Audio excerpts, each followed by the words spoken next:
When you reach the high-priced product level of your sales funnel, this is where you start to make some serious money. The higher-priced item comes down further down the sales funnel here, after your freebie, after your lower-priced item, after your mid-range item. That's when you're going to start to sell your high-priced item.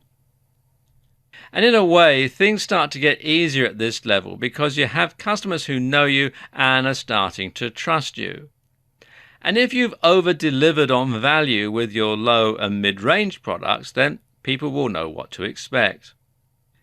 There are two types of products that are popular at this level: training courses and software or apps. Now let's look at training courses.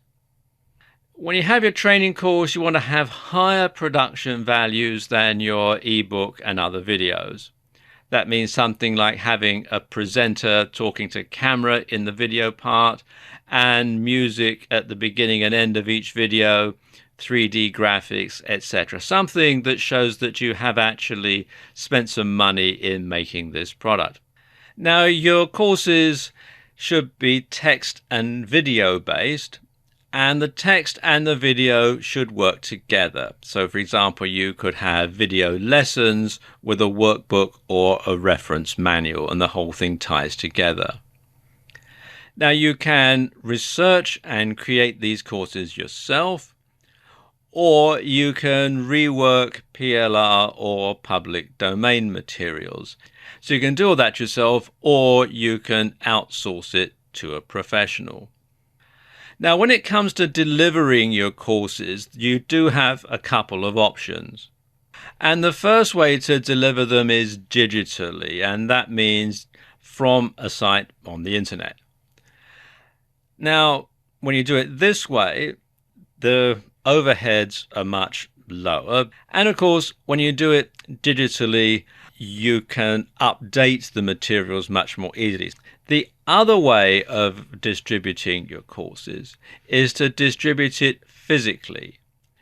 And physical products have a higher perceived value than digital products. People think that because they've actually got something that they can physically hold in their hands, it's worth more than just something that they see on their computer screen, even though it contains the exact same amount of information. So correspondingly, you can charge more. If you're going to distribute your course digitally, then a good platform to put it on is Moodle. Moodle is actually used by a large number of colleges and universities throughout the world for distributing courses. So it is actually very highly recommended. And it's free and open source, and you can read more about it at moodle.org. You'll probably need to have quite a lot of storage space to store the videos and the digital documents on, which might overdo the bandwidth that you might have for your web hosting account. So a good storage solution is Amazon S3. There are free and paid for versions of this, but the free version does let you have quite a lot of storage space. And you can read more about it at aws.amazon.com. You might also consider putting it on a third-party platform. And probably the best one out there is Lynda, which is lynda.com. And Lynda is actually owned by LinkedIn now.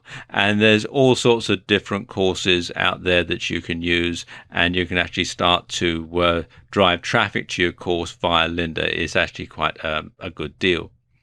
If you want to distribute your course physically, then a good company to use is Vervante. They will handle everything, all the printing, all the duplication of the CDs and DVDs, etc., and then send everything out in the mail. They're a US-based company, but they will distribute worldwide, and you can read more about them at vervante.com. Finally, there's Amazon CreateSpace, and this is great because not only will they print it on demand and duplicate it on demand, they'll also list it on Amazon.com so you can start to sell your courses that way outside of your sales funnel. So it is actually quite a good idea to sell via CreateSpace, and you can find out more at createspace.com. Now, the other popular product at this level are software and apps. Now, if you decide to do that, your software or your app should solve a specific need for the customer, and it should make the customer's life easier. But also, if you're going to develop a software or an app, you want to make sure that it's not something that's available free on the internet, because people are not going to buy your product if they can get it for nothing or download it for nothing off of another website. Now, there are a number of different ways that you can make the app. You can write the program yourself, or you can hire a coder to write it for you. So if you're not a coder yourself, then it's best to hire someone to do that for you. Now, the process is longer and more complicated than creating a training course, as you have to allow for beta testing, debugging, etc., etc. And digital delivery is the norm for software or an app. Now, let's just look at some software resources. If you're looking to outsource the coding of your software or your app, then a good place to hire a coder from is Rent-A-Coder, which you can find here at rent-acoder.com. And a good distribution platform for apps and software is CNET, and you can find out more at cnet.com. Regardless of whether you're going to do a training course or whether you're going to make software or an app, you want to survey your customers at this point to find out what they want. And it's best to do it at this stage in the sales funnel, as you can use this information to develop products at this level and also later on.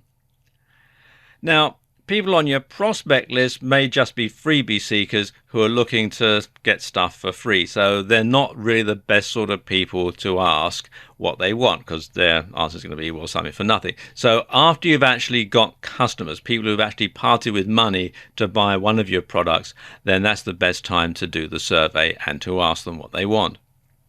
There's a couple of options when it comes to survey software.